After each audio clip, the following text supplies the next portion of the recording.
how to search on Facebook without Meta AI.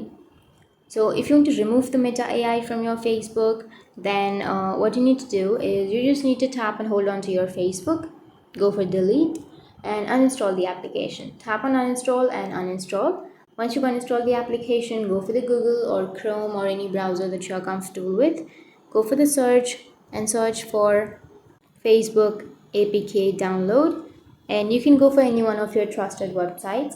So I'll be going for a website, and you need to install the older versions.